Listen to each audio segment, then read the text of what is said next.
Welcome back to Humble Pie. I'm your host, Jimmy D, with me, Mark. And today we have got a episode of episodes, guys. We have got absolute chaos to report on today. We have 3 rounds of 2v2 content coming your way. Now, for those that don't understand what 2v2 means, this is a new thing that the One Piece and Bondi community came together and said these would be a lot of fun. Now, as a person who plays Magic the Gathering, we've had things like this. It's like 2v2, kind of brawlish, kind of like this really cool mesh of these limited pools, and you put these two together, and you get to like play against your opponent. And there's certain cards that are really good against having a player's table like commander set up of 4 people, and you share a life total and blah blah blah. That's none of what's happening today. That's not what's happening. So they came up with a set of rules where you register as a team.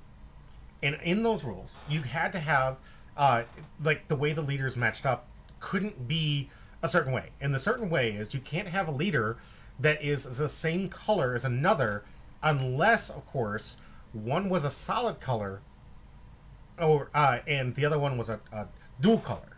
Like, so, for that instance, like, let me give you an example. Like, red-green Luffy with Shanks was legal. But I could not have Shanks and Edward Newgate, because both leaders were red. You had to have some kind of variance with it. So the way that they break it out here is like you have to come up with your team. You can come with a friend. If you don't have one, that's fine.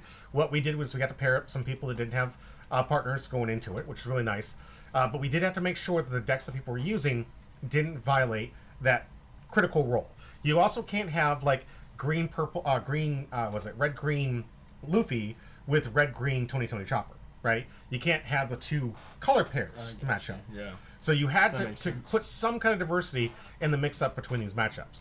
And the way that this also worked is you as a team had to determine who was the priority, that means player 1, and who was the secondary, player 2. The primaries match, the person who was a primary played the other team's primary, and whoever wins that match, and a best of 1, got 3 points. In the secondary, whoever won the secondary match got 2 points. So at every single table, you would have a team of 2 on both sides. One of them could get 2 points and the other one get 3, or both get 5 and the other one gets 0. If you guys are doing the math with me, one gets 3 and then 2, right? And then that makes 5. Richie, it is a lot of fun. It's a lot of fun. One mono and one multicolored? Yes. Could both of them be multicolored? Yes, both could be multicolored. Yes. Just so long as they're not the same exact colors. Exactly. Okay. It couldn't be the exact. So you could do like green, yellow, law, and you could do like red, green, smoker. Yep, absolutely. Okay. And sharing that one is absolutely okay. But they couldn't be the exact same pairing for this. And it's I think kind of a way to diversify, and it really makes things interesting because you got to wonder, is your primary going to play the best matchups or is your secondary going to play the best matchups, and what do you think they're going to be there? And you don't know going into it who's the primary and who's the secondary, because that gets reported directly to people like me who are trying to organize the thing. But Diego actually did a lot of the work on here, which I really appreciate. He collected a little pound cake for those out there. He collected a lot of this information to get the names of all the individuals and get the decks, and made sure that the decks didn't violate this crucial rule. Right? Now, there is another rule that's official to Bondi that said you could not communicate with your partner during the match. You couldn't ask them for advice unless the table across from you, your opponent, said it was okay. If you did ask and got permission, you could. This is what we did, because it doesn't make sense. Trust me, guys, I understand the reasoning behind it. They're like, hey, I don't want games being stretched out to an hour, 2 hours long for this fun time experiment. We want to see if it works. We want to see, like, this is a testing thing. They're trying to see, is this going to take off? Is this a really cool new format that they can introduce into the game? And they didn't want these matches to be astronomically long. And I get that. But if you're going to have a 2v2 and you have your friend with you, there's nothing better, honestly, than having the ability to talk to your friend and talk about some moves.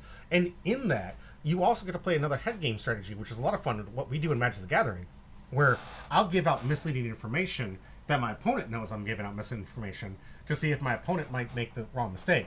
Because if I go tell them, hey, I'm all bricked up, I'm completely bricked up, what do I do in this hand? Right here. Oh, you play that Gold Roger right there. Right there, absolutely. So I'm going to play that Gold Roger over here. And I'm going to do that. Now, those that don't know, I've been shocking nothing but 2Ks. These are all 2Ks. So the joke here is that I'm telling my opponent I'm all bricked up, desperately asking them to come and attack me and not my board, right? go after my face, Oh, go after my face. I'm trying to get you directed towards a way that I can benefit from it. You could do that. Or you could just ask for solid advice. It's like, listen, I'm going to try and do this strategy. What do you think about this? I really think about going board this day. I want to go life this one. Like, there was a lot of really cool things that you could do. Always but, go life. Always yeah. go life. And maybe that was your philosophy, which is a good philosophy. But those are the things you could do from it. So for our tournament only, and we're not trying to violate Bandai's rules, it doesn't make sense to have a 2v2 and not be able to talk to your friend. I mean, if you guys want to talk, yeah, bluff it out. Absolutely, Richie. Just there's certain things you can do just to have some extra fun that brings some extra dynamics to the game. Now, we did have another rule that said if for any reason a judge was watching the match, like one of us judges were walking around and we saw you guys deliberating for too long, we would ask you just to make a move. We would tell you, stop talking, make a move. We don't want to have any slow play. We didn't want to have them just turn it into a long commander game. Some of you guys know what I'm talking about. You got 4 people on the table. They're talking what's going on in life and what's going on at work or whatever. Like, that's not what we're here for. We got to play the competition. We got to get through. Turns McGee over here. Yeah. So if the judge, and we were very pleasant about it, and I think this is another reason why Bandai didn't want to do this, because it is a little bit extra work to have someone go around to verify, is there slow play going around, is there stalling or stuff like that, and you want to prevent that, right? Certain decks actually benefit quite well from the stalling technique, as we saw in the finals. The NL player just absolutely benefits from stalling games. So there are certain deck strategies that can benefit from it, and that's what you want to prevent. But you also want to have an opportunity to, like, dude, I'm playing the game with you. Let's have some fun, all right? Let's screw around with these people and just make some jokes and just, like, have a good time like you're playing Commander or something, guys. Like, there's so many really cool, fun things you can do with this that we just said, listen, guys, you got to be able to talk, but do it minimally, make good decisions, have some fun, get in there. The other thing that is going to be a pain for a lot of people that are here today, and you guys are going to see it when we get to this table live, it's very cramped because the players are playing next to each other. And if you guys have been here a long time, you know that table, it's great for one player, 1v1, but when you get 2v2, like, we're getting close. We're getting close. And I'm like, oh, what do you think about this one? And, oh, reach over here.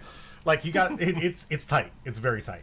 And hats off to the people out there, honestly. I really appreciate you guys stomaching through it, because the people on the end...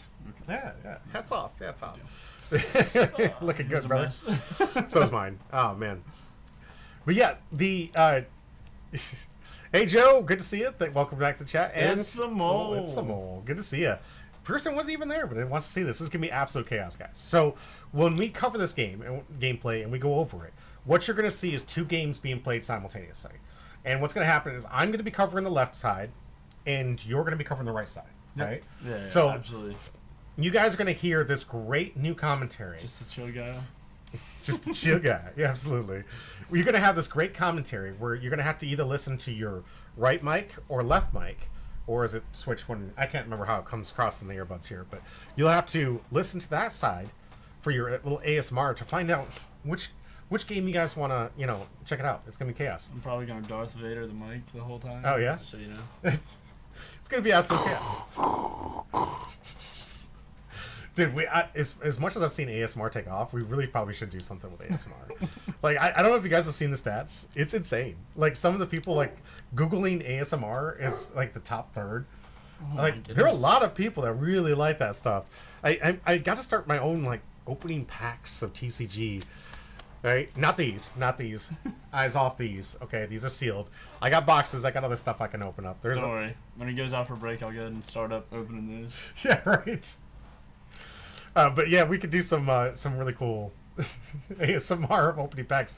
As much as it gets searched, it's insane. Absolutely. All right, we do have a little bit of news we're going to cover for just about 15 minutes. We're going to take a quick break and we're going to get started. It's going to be a little bit different as far as the voting is going to go. We're only going to cover table 1 for the voting because that's the primary. That's the one that's worth 3 points. So as you guys go through and you put in your votes, I'm only going to be showcasing the pairing on the left side, which is the primary side, for all these matchups. So everything on the left, that's going to be the primary person on both sides, the one that's for 3 points, and the guys on the right, or the people on the right, are going to be the 2 points game. If they one ends before the other, we'll just switch over the commentary to the other side, and we'll just start commenting on that content together at that point. So I'm really looking forward to it, guys. You guys are into a whole new stream. that is just going to be absolute chaos, and I think it's going to work out really well. I think we should try like 1v1v1v1. That's not bad. Yeah. That'd be fun. Yeah. Everybody solitaire just blow up your board the whole time. Oh my god. That'd be so awesome. We also have some great deck lists and some really cool stuff to go over. I can't wait to get in all this commentary. We have 3 rounds of this content. King of the Hill. Yeah, there we go. Absolutely. Hey, did you guys know that King of the Hill is getting a re-release? Did you know that? Oh yeah. Yeah. I think it's on did see Hulu. that. I think it's. Is it on Hulu? I think they're. It's no longer gonna be Hank. It's gonna be his son. Well, no. Hank is in it from the previews. He I've seen Hank in it. There was a really good line. He's like, "Dad, now that I'm a professional, I think I can take over." And he's like, "What, a professional comedian? You ain't taking over crap." That was actually a pretty good line. But yeah, it's gonna be. Get it. Yes, it's gonna be Bobby in adult years, man. It's gonna be great. So Bobby apparently following the footsteps of Hank, and there's a brand new series coming out. I got to get the dates for it, but I'm super excited. I grew up in Hank. Did you grow up in that show? No. Oh man. No. It- Just to be a Kansas. That's it. No. Yeah, right? I'm just kidding. A neat little story for you guys that might not know this thing. In Japan, Hank, King of the Hill is their favorite anime. So what they watch versus what we watch, right? So we love all their One Piece content, obviously. We love all the Naruto and all the rest of it. They are just as obsessed about King of the Hill as we are in the same respects in regards of like it's like a niche following. Japan, yeah, absolutely, is absolutely goated for that. They love the content. They loved it. They wanted more of it. So I think they're probably going to be even more excited than we are for a second season of this thing coming out because they just loved watching. Just Here I am waiting on the next season of Solo Leveling. Right. They're waiting on King of the Hill. they're waiting on King of the Hill, man. They're like, come on! And if you guys have heard the Japanese voice actor that dubbed it, oh my! Maybe we can find it during the break. It was great, and it got so popular that they actually did. And don't quote me on this one. But from what I remember reading, and memory is fickle, guys, and I might be like, maybe my mind's making this up because I remember reading about how much they loved it. But if you guys remember, he had a Japanese brother, half brother. Hank did. You remember? I'm not sure. I I have no idea. correct me if I'm wrong, because it was Japanese, which was weird because his father was in Vietnam, not Japan, right? Tell Oda to have Hank handing out the One Piece to the Pirate King. Oh my god, that would be hilarious. I would lose everything. I would lose my lunch. I would lose A nice everything. little collab there. Right? Absolutely. Now, I gotta go back there, and I'm pretty sure I want to verify this thing because I know that they did the twin brother thing, and they were talking about the twin brother thing being there because they wanted to kind of like thank the Japanese audience for making it so popular. It was a Chinese or Japanese. I think he was Japanese. Like that's what I want. I want to say that they made it so he was Japanese. Chinese would actually make more sense because his father was in Vietnam, and Vietnamese being very close to China. You could. Missed a joke. I'm sorry. What a shame. I'm sorry. Well, I'm sorry. Now I'm trying Indeed. I'm my mind right now is just focused on trying to remember about that episode because I remember reading like this was like the creator of King of the Hill like saying thank you to the Japanese audience, and it was just odd to me because I remember watching this. My stepfather was in Vietnam too. I was like, Japanese? What do they have to do with Vietnam? What? Okay, but I mean, whatever. Guys, we got some great content. We're going to showcase what's happening out there in the world for Lifelink games, what's coming up, some of the things to look forward to, and then we're going to take a quick break and get into these 3 matches, guys. It's going to be absolute chaos. I'm so looking forward to it. This is literally your second time on, Yep. and you're in the most chaotic of chaotic streams. Like, we have so much. Pretty sure he's Loation? Was he? Because that's next level. If he was Loation, that's next level. All right, now I got to do some research. Now I got to go out there and figure out what it was. Because his neighbor was from Laos. Oh, I'm good. Okay. I never watched it. Just had it on the headphones. Oh man, you guys can tell I'm super excited for that. Also, like if you guys have been keeping up with To Be Hero X, series is getting really good, really good. It's like making jokes to teenagers. Yeah, essentially. We can't get them to enjoy some of the old classics that was King of the Hill. But yeah, I mean, also didn't want to talk about that. What anime are you caught up on right now? I've just been watching a lot of One Piece. Just made it to Wano. Hey, Just congrats, made it man! to Wano. From So- Whole Cake to Wano. What has Last time was- happened in Wano? What has happened in Wano? So I just made it to where he met Otama. Otama got sick, and then she got grabbed by one of the bad guys. Mm-hmm. Okay. Oh, that's great.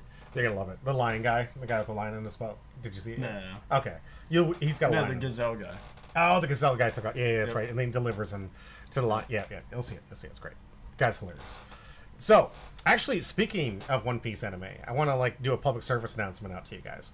All right. So, some of you may be following some of the drama. If you're not caught up, it's okay. I'm going to talk around what's happening in the anime and the manga, guys. I'm not going to go in. One Piece. Yes. So I'm not going to give any specifics here. I'm not going to spoil anything. I've Don't just been worry. trying to catch up. Yeah. Yeah. Every time I'm driving, just got it sitting there. Yeah, most people text and drive. I just sit there watch anime. Do you watch dubbed or subbed? Oh, I just watch it. I mean, Yeah. just sitting there. I have it Dubbed or subbed? Dubbed. Okay. Yeah. Subbed would have been hilarious. Oh no, I put the subtitles on it. So you can read the subtitles while you're driving? I can't read, but That's right, you can't read. nah. That would Yeah, make it even better. Yeah, that's something. You don't understand Japanese and you can't read. I like to throw on the sub version. Yeah, I just sit it there, and then That would be people pretty drive by, flip me off, and Right. I'm like, sorry, my show takes longer than yours. But Okay, so this is my public service announcement to the rest of you guys out there. All right, as soon as you guys get to the Vegapunk era, I highly recommend, if you're just anime only, you're gonna want to pick up the manga. Okay, especially if you just end exactly where the new animation studio took over. All right, what used to be was kind of neat. The animation would kind of expand upon the manga, and it would just give you some time to go a little bit slower, take time to go into some details you might have missed, highlight on certain things that you might see and whatnot. It's actually becoming more and more important that you ingest both. So if you are anime only, I highly recommend reading it and then watching it. There's a reason for that, and if you guys have been trying to turn your blind out of the discourse, which I don't blame you because you don't want spoilers, you don't want that stuff, and I'm not going to spoil it for you, but I'm telling you, certain things that are happening in the anime right now are almost completely vastly different, but also very important, and I think that they work very well in tandem together. so a lot of key things are glazed over. There's in the anime, certain there's certain things that are explained better in the anime. But there's certain things you're going to miss if you didn't read the manga, right? Okay. There's a lot of impressions that people got. I mean, and personally, I remember reading that stuff and getting this impression. In the anime, is giving me a completely different impression. It's not bad. I think it's quite good actually. I think it's even in some ways a little bit better. In some ways, kind of takes away from it. And I've been noticing there's so little nuggets, little things in there that just you really got to read the manga. You really got to read that thing so you can understand what's happening here, because they're missing some context here. This new studio does an amazing job in animation. It does a great job of adding some more detail. And the fight scenes, chef's kiss, guys. Chef's kiss. Absolutely great. But if you're out there enjoying One Piece content, I highly recommend you consume both. Get a Shonen subscription if you want to. This is a pirating show about pirates. You do your thing and do with what you will with that. I said nothing. You can't hold me accountable for that, Twitch. Or The YouTube. One Piece is real. The One Piece is real. You do you. I would just highly recommend figuring out. There's a lot of great wiki pages that'll tell you where the show and the manga line up here, so you can find out exactly where you are and start reading there. I 100%, seriously, just Richie, thank you. I highly recommend you guys seriously do both. I actually kind of like this idea where it's kind of making it almost mandatory to watch both forms of content. And I think that what's great about that is where the manga excels is in the storytelling, the character development, and you getting to understand how the characters interact. Where the anime excels is the fighting, the colorful backgrounds, and maybe some extra stuff that we might have missed. but the anime is mostly kind of tailored to the action, right? So kind of like Or skipping the first 7 minutes of just recapping. Yeah. And then Oh yeah, you have to then do you've that only every single got time. like 5 minutes of like good What's quality the show. math? I think it's like 12. It's actually only 12 minutes per episode because of the intro, the recap, and then the outro, and then the coming soon is like over half the content or something like that. Yeah, it's pretty close. So it's like 12, 13. Kind of ridiculous. Yeah, 12, 13 minutes of each episode. Yeah. Whatever. It's the way that they do it. They're doing this weekly, which, I mean, hats off to them. If you guys understand the gruesomeness of trying to do an animation studio and trying to pump that stuff out as fast as they have to, it's gruesome work. And if they can cheat it a little bit, but still introduce new content, I'm okay for it. I'm all right for it. Oh, good. Should have been reading it so much better, honestly. Honestly, it just, to me, it gives such a great opportunity to reread it. It takes 15 minutes tops for me. I don't know. I'll flip through it, but then I'll read it again. It'll be a little bit shorter, but I'll be looking at the panel. I'll be looking at details. I'll be looking for little odes and little nuggets of information that Oda might be hiding in there. Yeah. I think I've said this on the show like 1,000 times. I just went back. My brother-in-law just started it again, and it was really cool to go back to like Alabasta and like revisit some of the stuff with Crocodile. It was really cool. Yeah. Yeah, because you see things you didn't see the first time. It's kind of like it's the little book readers back in the day. It just felt like, what is this anime I'm watching? It's Yeah. been so long. Yeah. There's so many things you miss. It's just Episode like this. 901 compared to, I don't even remember what good. episode that was. Good grief. No, it's been a long time. Yeah. But yeah, public service announcement. So if you're not doing it, you should be, and tell your friends too. I promise you, you will not be disappointed. Like just being able to catch up. Like for me, it was I kind of did kind of what sounds like Richie did, where I got into the anime, and then I started reading the manga, and then got ahead in the manga, and then I would just rewatch as the new episodes of the anime would come out. I keep up with it, but every single time a new manga would drop, I'd read that immediately, and I would look forward to the anime getting caught up because the anime just it makes some of the scenes so impactful. Like right now when it's doing the storyline, it is adding, I don't know, like salt to the wound. I don't know, because it's like it's good. It's a good wound. It's like it's a great story, but good grief, are they laying it on?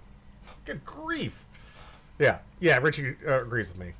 So I mean, yeah, like you get to that point, and it's like that's where I recommend you guys get into, because there are going to be things that enhance the story for you and help you love the characters.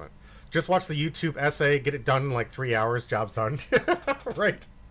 Job's done. There you go. There are some great YouTubers, amazing YouTubers, that have taken some painstaking detail into encapsulating the storyline, and that can get you caught up if you want to. It gets all the keynotes. The Netflix specials. I mean, I can't wait for the second season. Yeah, who needs 4Kids edits, right? That's. I mean, honestly, I didn't like the 4Kids edits. I watched them obviously dubbed or subbed. Sorry, I watched them subbed the whole time. I got used to them, and when I watched the 4Kids dubbed once, I was like, "What is this crap? That is not a sucker. That's not a sucker." What? Do you know what I'm talking about? No, what is the 4Kids edit? The 4Kids is what they did Just to kind of like censor some of the stuff. Or? so much. Really? Sanji's doesn't smoke. He has a sucker addiction. There's some great ones where they come in with guns, but it's That's like wild. them pointing fingers and stuff. Like there's just so many things where they're just like even Mihawk's blade The got finger edit. pistol to a whole new level. Yeah, right.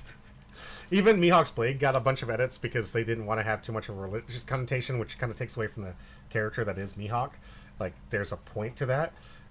Dracul Mihawk, the cross. There's a lot of allegories that are trying to bring that character together so you can help understand the character development there. Like, and then like, no, we can't have it too religious. And you're like, guys, it's kind of his thing. That's his shtick. Yeah. Oh, the Pokemon rap. Oh, the rap though. The rap was pretty good.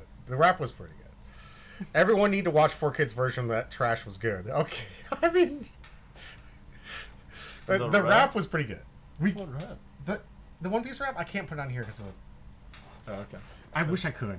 They're Okay. gonna slap me so quickly if they hear any music that's not from my my royalty free thing that I use. Oh, you got Yeah. you. Just listen to the rap while you read Spark Notes. There you go. Yeah. There's so many ways you can enjoy it. All right, we're going to get into a little bit of advertisement because we only have a couple minutes left before we take our first break and we get into the first round and check out this absolute chaos that's about to ensue. Get ready, guys. Seriously, I Tons of fun. cannot explain to you guys how chaotic this is going to be. We have 2 games simultaneously taking place at the same table. And you thought that regional game, or the manga tournament game, It's- Greg was, Oh, right? was crazy. you haven't seen nothing yet.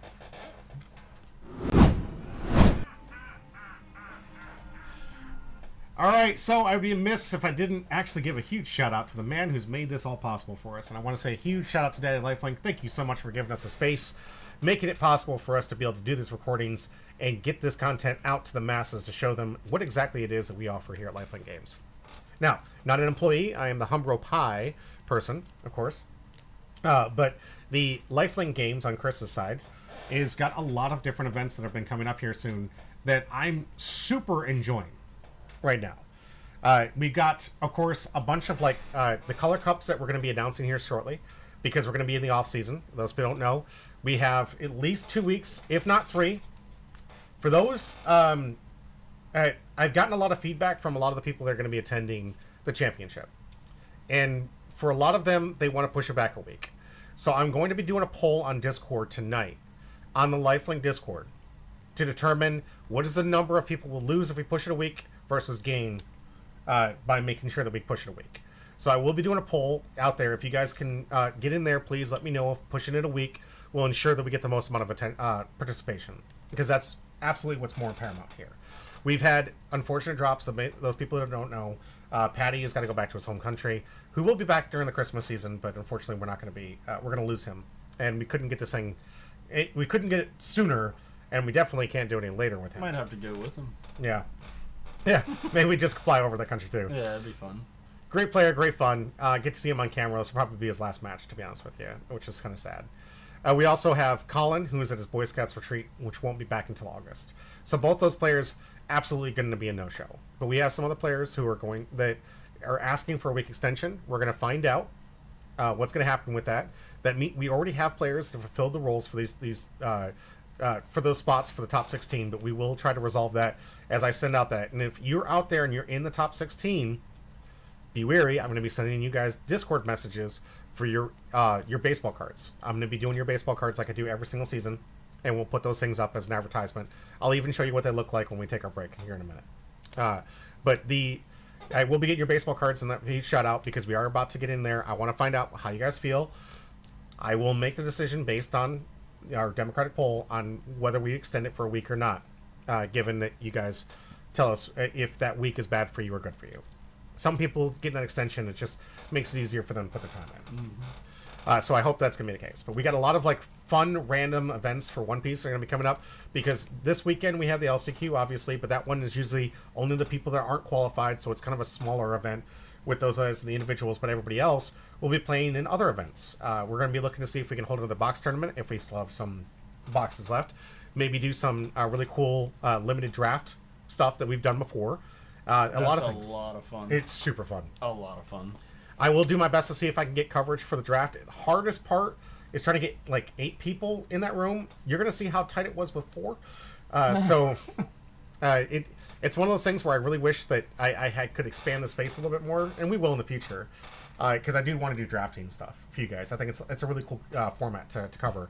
But that content will be coming soon after that. But for those in the local area, come check it out. We'll let you guys know what we're doing. We're going to put the announcements. Pay attention to Discord. We'll drop the news on what the color cup's going to look like, what the draft if we got the product, and of course box tournaments if we have to go that way.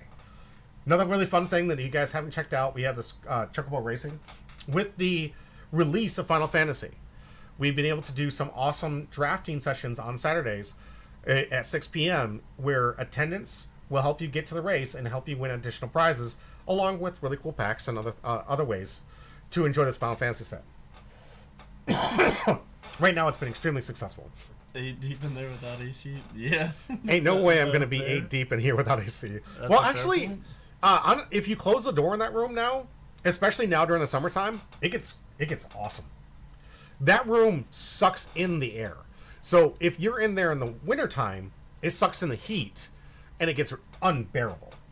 But honestly, like I've done this thing in the room during the summertime. It is the best room in the entire establishment. Close the door, shut the door, let all that cold air in. It becomes so nice. You just have to shut the door because the way that ventilation system is, it just sucks all the air from the other side.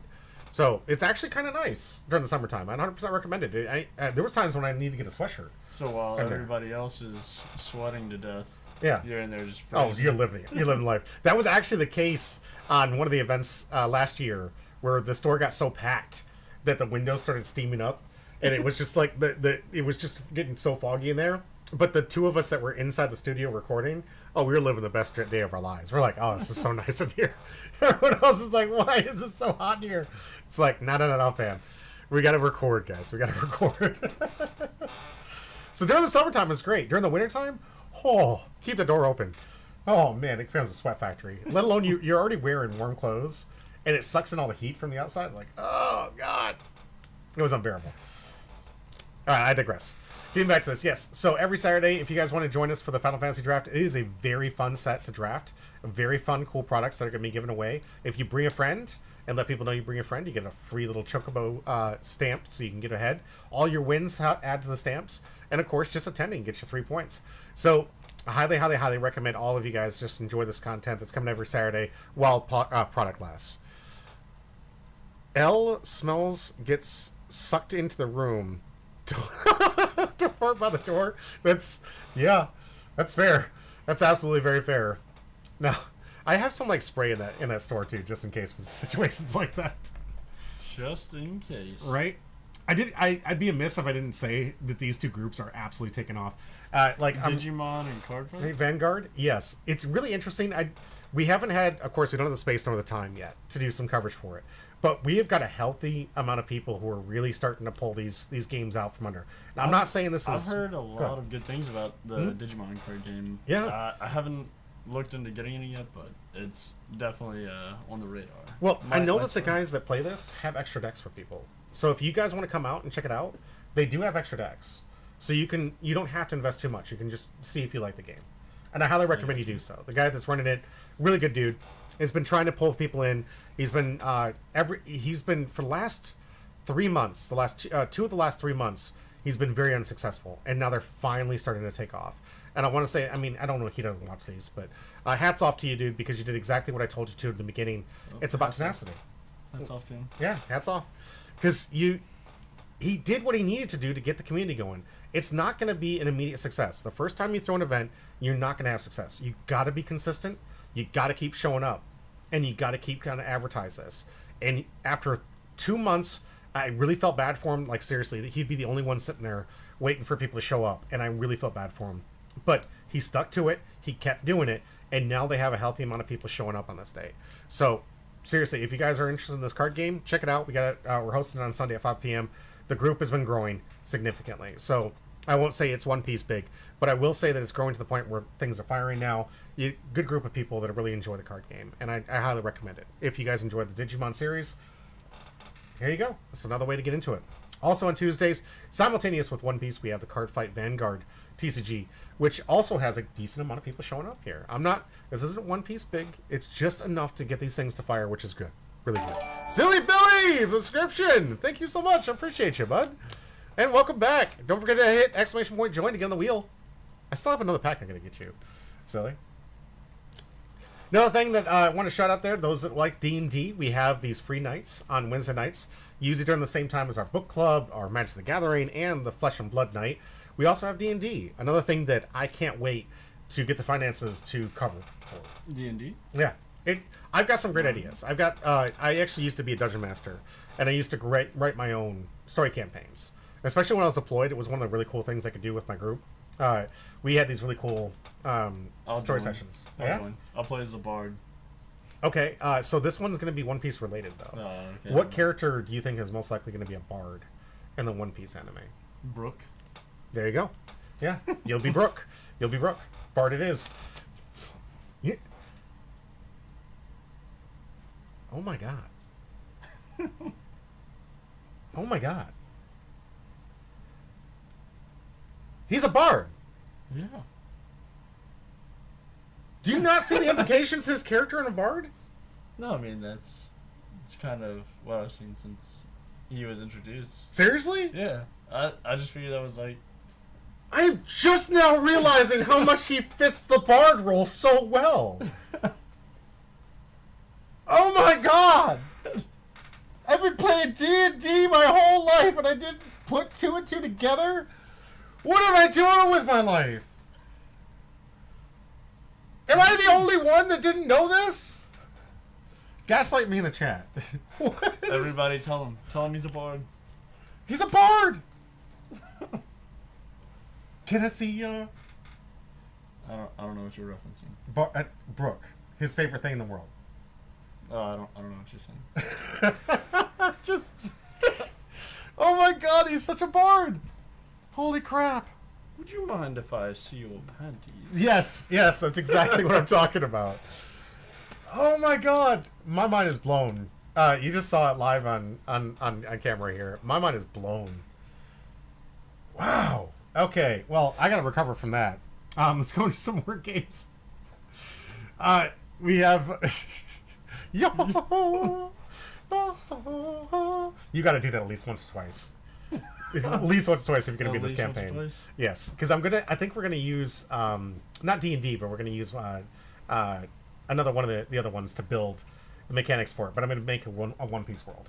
With some One Piece storyline. No, my brother, he was a dungeon master. Yeah? For some stuff, and one of our buddies, he said either be a bard or he said what was it, paladin, and then grapple everything. Oh yeah.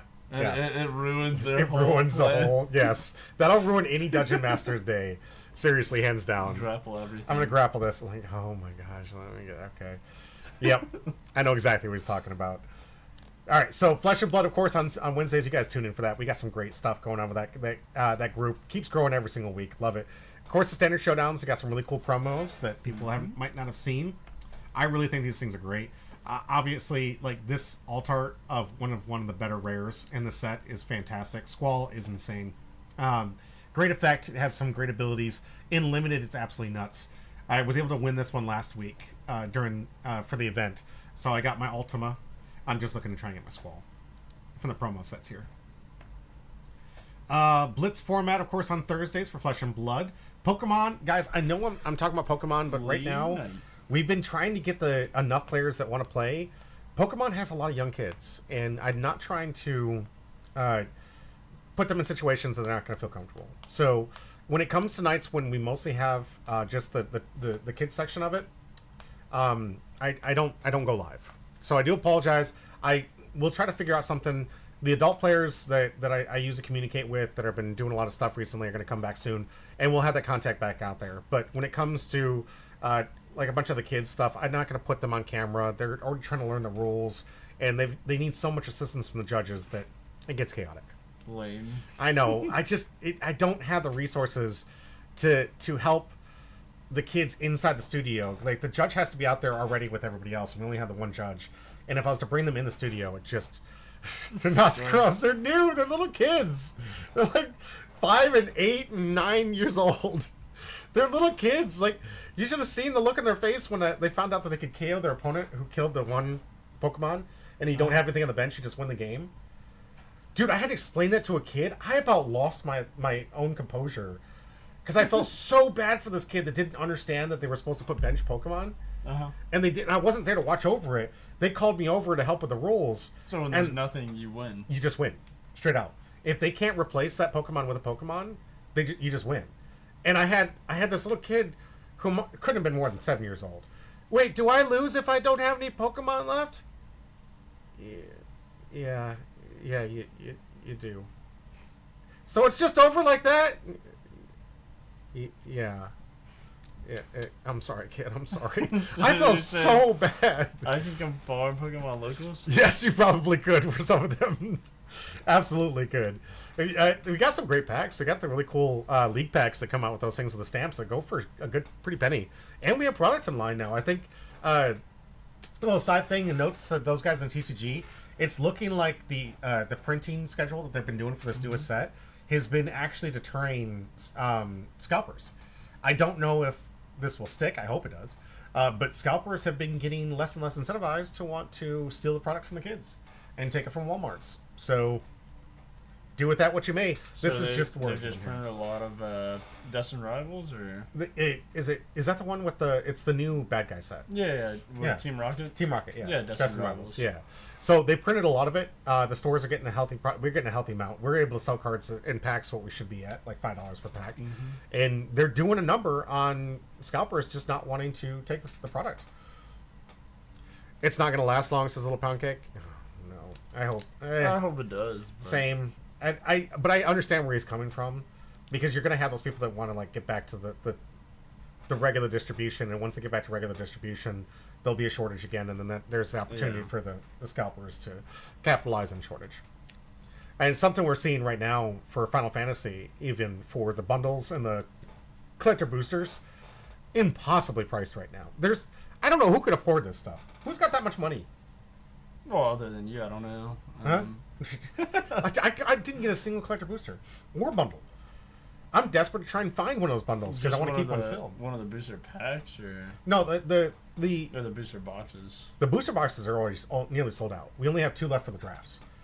And that was a second shipment of it. Is completely sold out. And mind you, guys, give you some behind the scenes here from Chris. He bought so much of it. He was like, I think I overspent. I'm not going to be able to sell this product. We sold out. We sold out the first weekend. Completely gone. And he bought so much of it, he was in absolute terror that we were going to be stuck with too much extra product. Sold out. So Doctor is the last set, or DR, sorry, is the last set in the block. Yep. They always print the last set a lot, so the smart ones will just buy the next sets.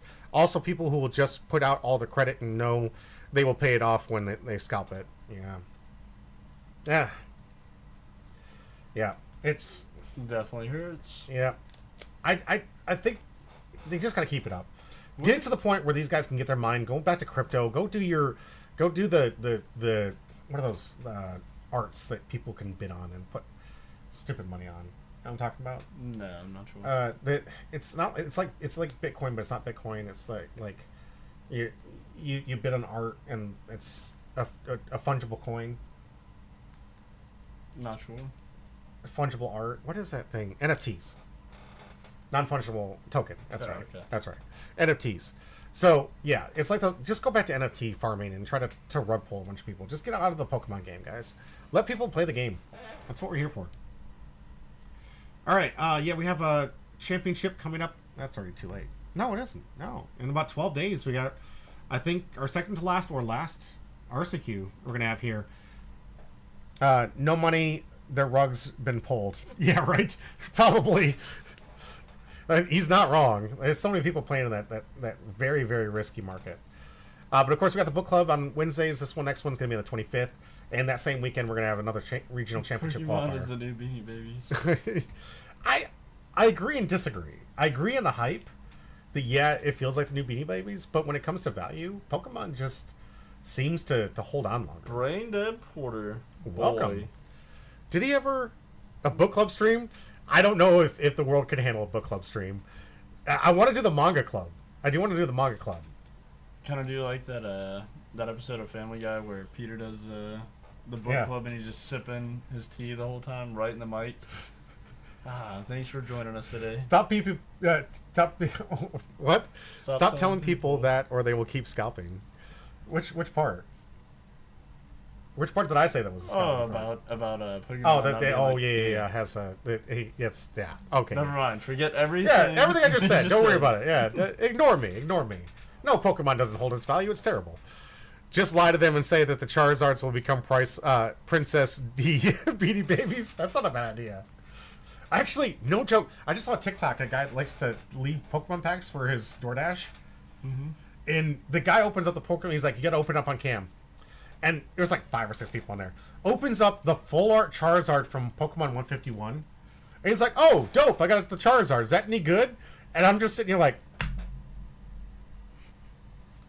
what? Well, this guy just got the greatest tip of his life. I got out of the Pokemon game and then I bought a couple packs when 11 dropped and Chris ran out. Yeah. And then Actually, Little Pound Cake was there with me. Yeah. And we opened up a couple of them, and then I opened up the Cynthia's Garchomp for Mhm. it.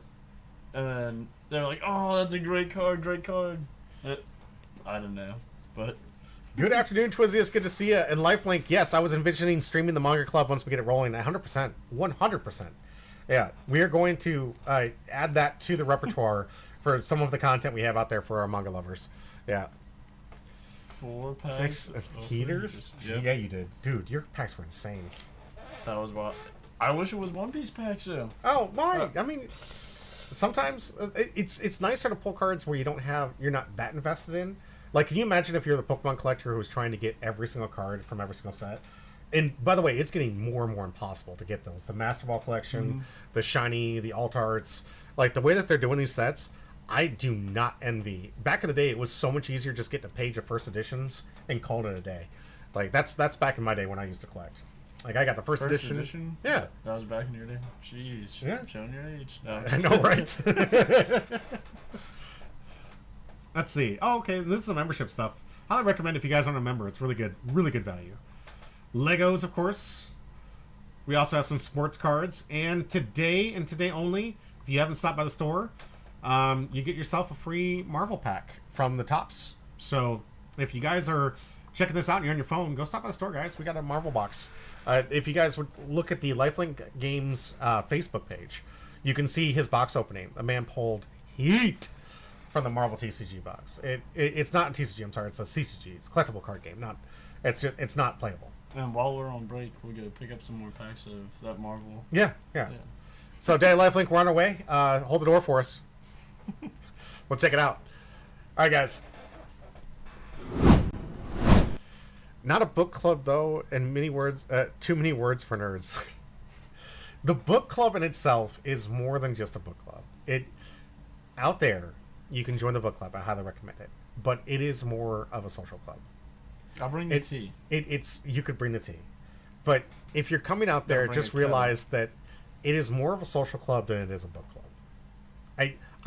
There's no content in my head that I feel like I could possibly encapsulate, nor would any of the people that are participating in most of the groups of the book club would want that information recorded. Okay? It is a fun social group between people who like a book, talk about the book sometimes, most of the time.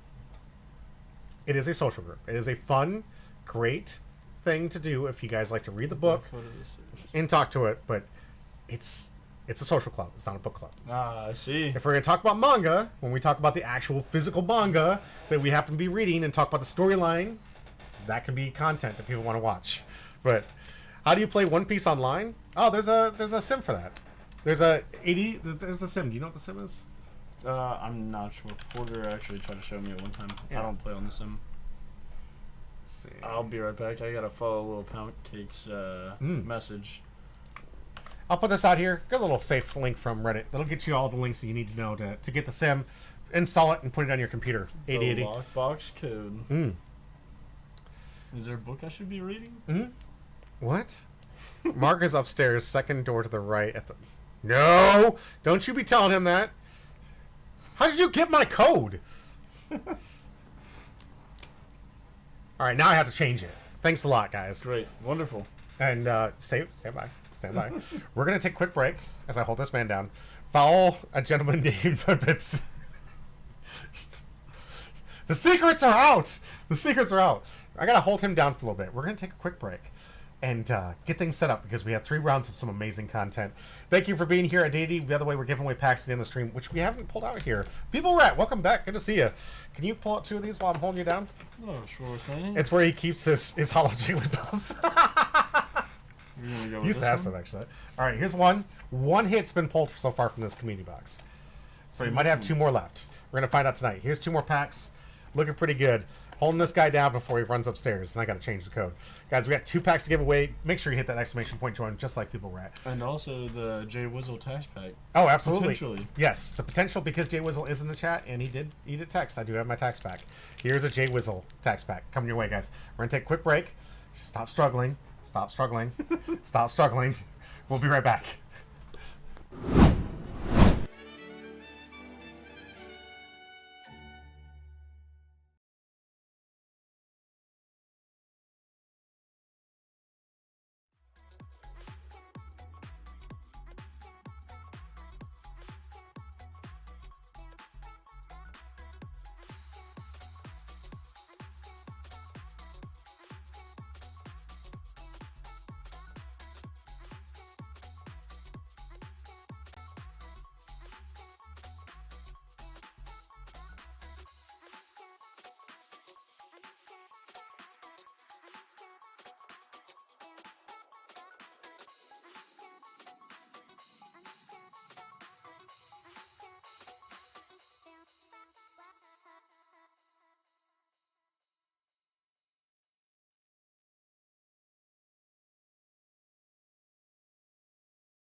Welcome back to Humble Pie. I'm your host, Jimmy D, with me. Mark. All right, guys, and this is it. We got the 2v2. We're going to kick this thing off with a bang. As some of you might not have seen because you guys are just trickling in here and find out what's going on. This is 2v2. So we kind of explained the rules in the beginning here. I'm going to briefly go over it again with you. If you have any questions about this stuff, please go ahead and raise it up in the chat because I can only repeat myself so many times. Simple rules are this. You have two players. You have a primary and a secondary. The primary match, the ones play the ones, and the twos play the twos. The ones earn a 3-point for victory. The twos win 2 points per victory. So each round, which are going to be 3 rounds of these teams, you can win a possible of 5, a minimum of 2, or 0, a minimum of 0, 2 or 3 points based on the distribution of how those points are separated. The points are then collaborated together, and then that helps pair the rest of the board. And the winner, of course, is the one that has the most points at the end of the tournament. Now, the way that these are happening, they're simultaneous games going on at the same time. Per the Bondi rules, you are not allowed to communicate with each other. You're supposed to just play the games. Per the Lifelink rules, we allowed you to talk. It doesn't make sense to have a team sport and a team adventure if you can't even talk to your friend. Let them go in there. And we did tell them, you don't want to have a situation where you give away information, but you can bluff them. You can bluff them. One of the things we demonstrated, it's like, hey, I'm all bricked up. Man. What do I do? Play the Roger? Mm-hmm. And if you guys seen what I'm shuffling, a bunch of 2Ks. So I'm playing little mind games with you, playing some fun with it. So we'll see if some of these players like to do that. We won't be able to hear them talking, obviously, just because we don't. The door was open. Get a lot of non-royalty-free music going through on the background. A lot of really cool environment that Lifelink likes to bring to the table. But there's going to be simultaneous games that are going to be cast. So we're going to have the left is always going to represent the table 1 and the 1 player, the priority players, and the table on the right is going to be the secondary. So those matches will be being played simultaneously. We're going to try and do our best here to cast over top of these matches. It's going to be absolute chaos and absolute fun. So I think you guys are going to enjoy this. You're going to see 2 simultaneous games being played at the exact same time. You can pay attention to us, or you can pay attention to him for the right side, pay attention to me on the left side, see how things go. I want to see how that goes, and watch that chaos. Captain Little says, are things really being kicked off with a bang? Honestly, and suggest a poll. Yeah, yes. With a bang of all kinds of sorts, man. We have so many different games. Now, the polls for the starting predictions here are going to be the priority players. So our first priority player is going to be the blue, purple Monkey D. Luffy versus Kobe. My fan favorite, Kobe, in the house here. Now, Kobe, really fun deck. You guys might have seen, came out for the new set. We're going to go over the deck list for those two. I did publish all the deck lists for all of the decks that are going to be on camera today, and I have a really cool one I want to showcase with a Little Pound Cake's version of a different take on one of the decks that we're going to display. So I did get some of that information, and we're going to showcase it to you guys. And if you'd like to know what all the deck lists are, because we're only going to cover the priority table first, I don't want to spend too much time just going over all 4 decks. But we're going to cover the priority decks. And if you want to know what was in the other decks, you guys can join my Patreon down below. It's absolutely free. I give out a lot of free content. There's some really cool stuff coming for those that are paying customers. Some preferred stuff coming your way. You got a lot of stuff I want to give away too for the ones that have been paying big money for the last couple months and been waiting because we got some merchant on the way here. So I will be getting your information. Look out for those DMs if you were a paying customer on that Patreon. I'll be DMing you either through the Patreon account or through Discord to talk about getting you guys some awesome merch. And as a huge thank you for supporting the channel for as long as you have been. I really appreciate it. KD Luffy, Kobe.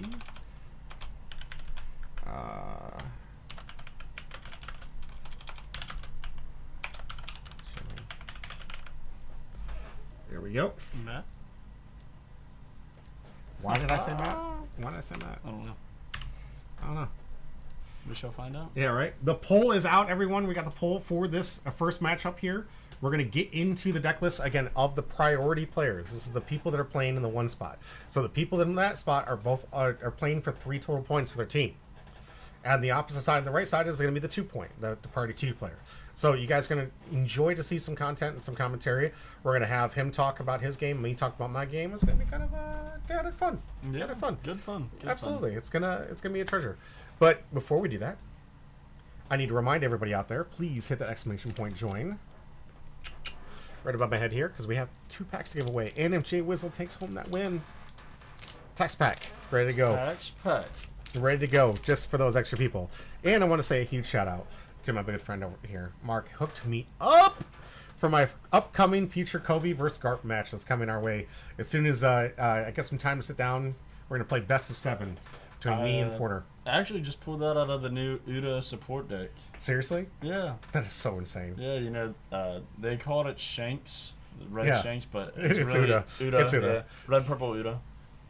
God, I love this card. I love this deck. I got some stuff we're going to talk about when we do the deck coverage, because that is going to be the match that I'm going to be covering, the blue-purple Monkey D. Luffy versus the Kobe deck. And I will talk to you guys exactly what I think about this in the matchup and what I think about it fits in the meta. Because I have been doing quite a bit of practicing in preparation for the Braindead Porter matchup between me and him. My pride's on the line, and his capability of being able to play red-black Garp for as long as he has, I'm a little scared. I'm a little screwed. Mithray, congratulations. Welcome back, man. Thanks for exclamation point join. Do I have something for you? The deck is garbage and has no place in the meta. We'll see.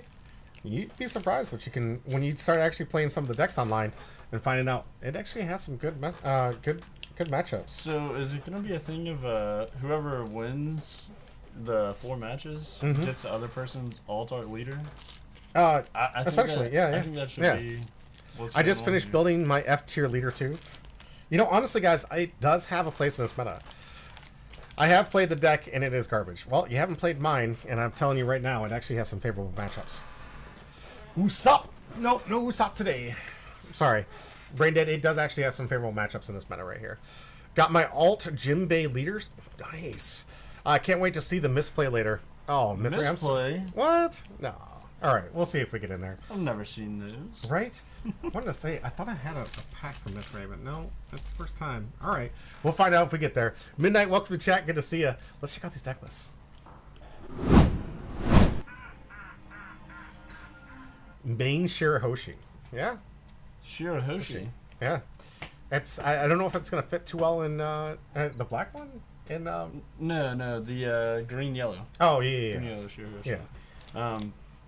That Jinbei, I think that definitely takes it over the Shirahoshi. Just my personal opinion on it, but Absolutely. All right, looking at the first deck, we have the blue-purple Monkey D. Luffy. This one's going to be piloted by my man Patty. Appreciate you coming into this thing. It's sad to get to see this man go. I really am sad. Unfortunately, he is not going to be able to make it to the actual championship, but really good guy. Really good guy. So this is blue-purple Luffy. Is the menace that seems to be taking over the meta, but it actually has some bad matchups with some of the changes people have been putting into it. Happens to be one of the other decks that we're going to talk about later today in the stream. yeah, bad matches of people rage quitting probably. Yeah, right. Oh yeah, have 4 9 drops out. I mean, Right. yeah, it's terrible. This 6,000 power 3 life leader has an amazing ability that once you get up to 8 Dawn, you can the first thing you do before you put out Dawn, before you put out anything, if you're at 8 Dawn, you look at the top 5 cards, and you get to either stack the 5 cards in the way you want by adding 1 to your hand first. Then, of course, you get another draw, so it's like 2 draws at the late game here. Really powerful in the late game.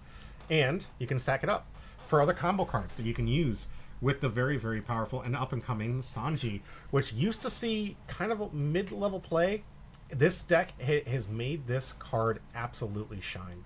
On play, reveal the top card of your deck and play up to 1 character with a cost 9 or less, other than Sanji, and place the rest of the bottom of your deck. Well, basically what's saying is if you have a 10 cost, then you place it on the bottom of your deck. But what is this thing doing? It's popping out characters like you wouldn't believe. It's got a lot of synergy and a lot of bounce support that we'll get into in just a minute. But it's coming out with cards like this awesome Rush Monkey D. Luffy. As on play, return 1 or more, which is important for the black-purple and some of the other decks that need more returned. This one really doesn't want to return too much. Draw a card, and this character gains Rush. Super that good. Katakuri is probably the best card in Oh, this, aside from the hands down. Sanji, but Yes, the Katakuri out is absolutely insane. This thing is an ability to attack and then restand itself, and potentially the Charlotte Linlin we'll go over to in just a minute, which is probably the very, very important addition that you need for this card in this leader. It's interesting that we have a life gaining type card like Charlotte Linlin that can be restood with this Charlotte Katakuri, but it is an absolute necessary card. I will say, side note, with the leader. Mm-hmm. It's really cool. You know, it's got that. You know, you look at the 5 Mm-hmm. later on, but then it also came out with the Katakuri. Yeah. Where you're looking at your opponent, so Yeah. it's kind of negated by this though, because then you Mm-hmm. don't know what he's drawing, and right. It's just going to be completely different based on whatever he puts in his hand. with what all happened on Whole Cake. Just Just saying. That we're far enough we can say that. That's right. That's a great meta call. That's a really good meta call here. Wazer the Menace. Hey, welcome back to the chat. Good to see you. And thanks for exclamation point join. We'll be getting the packs after the third match, but thank you. Yeah, this card right here, Don -1, trash 1 card from your hand, add up to 1 card from the top of your deck to the top of your life cards. Then add up to 1 of your opponent's characters that cost 6 or less to the top of bottom of your opponent's life cards. But this one, in a 3-life leader, you need it. This is needless to say, not a good card. Not a good card. Don't play it. This is the most pivotal card, I would say, Very in this good. deck. Because early aggression is the weakness of this deck. You're going to see a lot of the cards out here. There's not a lot of action from the 6K leader. There's a lot of ramping in the beginning stages, but not a lot of action outside of that. As soon as you start to get to mid-game, you're getting yourself some blockers to try and survive long enough so you can get to these big drops and take the game back in your favor. A lot of bricks in this deck, a lot of ways to get underneath it and get the pressure on if you can start pressuring the hand. A lot of ways that you can take advantage of. If your opponent starts taking 6Ks at like 2 life, good indication they're bricked up and you can kind of hose that matchup. So if you guys are playing this deck in the sim, get out there, look for the tells. Look to see what their hand's made up of. Try to put out some information, put some early aggression out there. It's not automatically going to be a win, but it is a good way to beat this deck, given that some of its worst matchups are decks that can go very low to the ground and prevent them to the point where they can Sanji and Linlin. Especially if they can't see the Sanji and Linlin and they got to go with something else, it's almost too late for this deck here. So if you have ways to deal with the blockers, get around a lot of the early stages and just get these things off the board and keep putting in pressure against this leader, good chance you can start stealing some wins. Yeah, definitely. Very good deck on the defensive, though. You have the Gear 2, you got the Gum Gum Giant that everyone wished was banned. And what does the King do on play again? King is just an interesting addition card here that some people went in and out with. On play draw card. It's just a nice little 7K, so it has that Jinbei-esque type of a play where you Jinbei into an Edward Weevil to draw a card. So, and this one, this is kind of like a special handed down from Ocean Man, right? Mm-hmm. He's been trying this stuff out here. And I think he even took his out because it was just cute. It was he kind of switched his up for the new Sanji, which is what I would recommend you doing. The new blue purple Sanji that bounces Sanjis. Just dropped with 11. Yeah. Okay. It actually has a decent loop within this deck, so it has some better room in here. But this list right here, this is an Ocean Man favorite here. Unfortunately, it was not able. Any red rocks? Mm-hmm. No red rocks in here. Nope. Just Raging Tiger for good removals, and we'll see how this deck works. Now he's going up against my new deck, but this isn't my version of the deck. This is was it Eli? Forget it. Shay and Eli. Yep. Shay and Eli. So Eli, first time that I've been able to capture Eli on camera here, playing a new fan favorite of mine, which is the Kobe deck. You guys haven't seen Kobe in action. This has a lot of abilities that are decently powerful, and it is a neat little niche, but it's missing, in my opinion, quite a bit of support necessary to make this tier 1. All right. Your sword type characters can attack characters the turn in which they are played. Really, really good card. Ability to start controlling the board state. And being able to attack those cards. So all of your characters that have the sword type have pseudo rush, which is pretty powerful. It means that you can start attacking characters the turn that came out there, and you can start controlling the board. And mind you can't go face, but there are a lot of cards that enable you to attack active characters, allow you to attack enable other abilities for you to really just keep in the pressure and keeping the board clean. On top of that, it has the ability to protect its Navy characters. So if your Navy character with a power 7,000 base power or less would be removed from the field, this means bounce effects, this means bottoming decks, this means anything out there like any basic removal that's trying to get rid of them. Place 3 cards from your trash to the bottom of your deck in any order instead. And so once per turn. So you can do it against a trigger. You can do this against. It doesn't specify like your opponent's turn or your base turn here.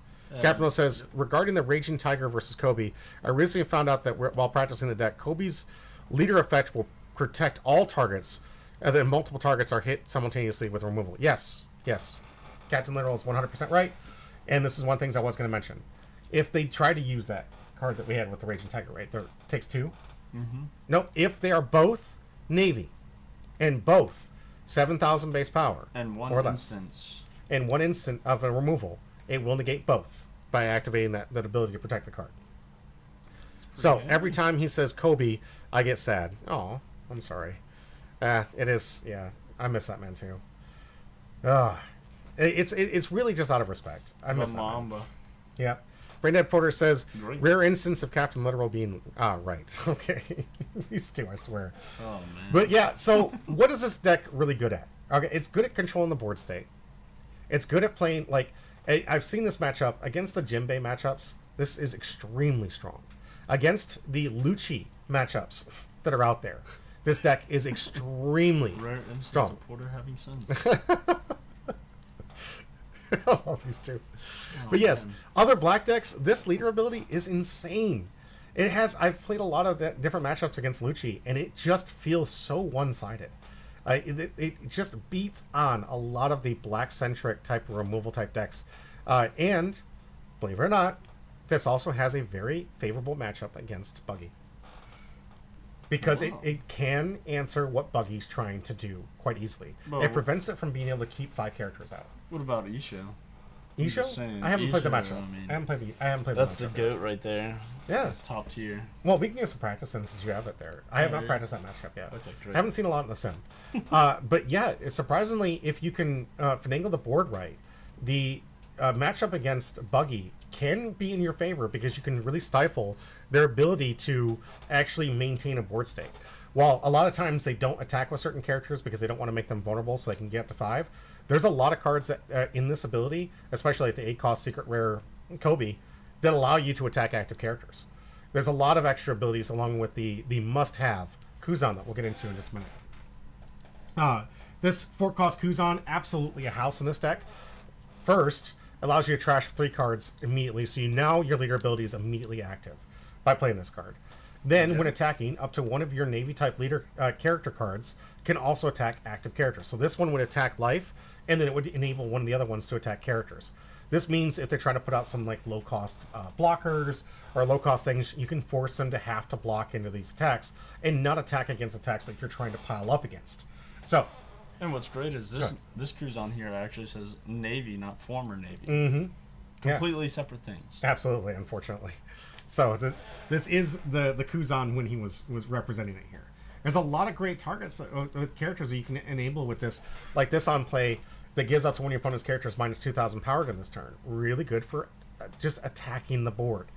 Really just putting a lot of pressure. And if you can get this thing to attack something, this character gains 1,000 power during your turn, and up to one of your Navy type leaders can also attack characters, active characters during this turn. So now you're enabling the ability for your leader to start attacking some of those low to the ground blockers.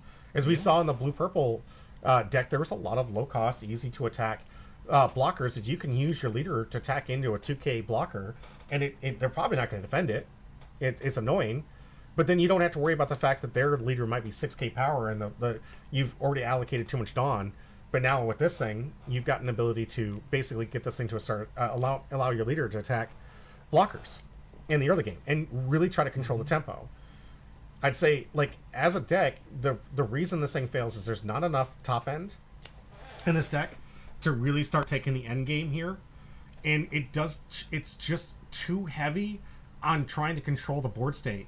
And decks that don't care about the board state can drop 9/9/9. They just don't care. It's a deck that I don't feel like this is a very favorable matchup against blue purple because it doesn't have any late game answers. It has some great honesty impacts to get rid of some of those cards, but it only gets rid of 1. And Sanji, as we know, comes with 2. And you've got a lot of big, tall characters that you don't have a whole lot of defense in this area. You're playing a lot of bricks. When you're playing cards like this Helmeppo that combos so well with Kobe, probably the strongest play, I wouldn't say the strongest play in all One Piece, but the strongest play in this deck is you can trash a card from your hand and draw a card, and then from there you can play a sword type character with a cost 8 or less and put it into play. Then after your end turn, you have to bottom deck that card. So you're only going to get one of these activations. the two best targets you can possibly get in this deck, Hibari, and of course the secret rare Kobe. This thing's absolutely insane. Up to one of your characters can also attack active characters. Again, this is so putting on the amazing prowess of being able to attack the blockers with cards that they would not normally want to block with. But it doesn't give them rush, does it? The Kobe leader does. Oh yeah. Gives him the ability to attack active characters. Right. But you're bottoming this one. This is the most optimal play, but you're bottoming your best card. So for 6, you're putting out an 8 cost. Mm-hmm. And then you can attack with said 8 costs, mm-hmm. and then it goes to the bottom of your deck. Yep. Hopefully you have. But you can only attack not to life, but to the board, right? Mm-hmm. And it has to be the board. So it's like it is a great play. It's a very strong play, but it's not the strongest nor even backbreaking. I'd say Gecko plays and even the Sanji play has such a bigger impact than what this one does. I cannot wait till Koala comes out. A lot of people have been trying to. It doesn't fit really well in the meta, but there are some matchups. It's so gonna be so much fun. Yeah. You're trying to cheat out characters and you get punished for it. Yeah. It's a removal card that can't be countered. That can be countered. That can be countered. Yeah.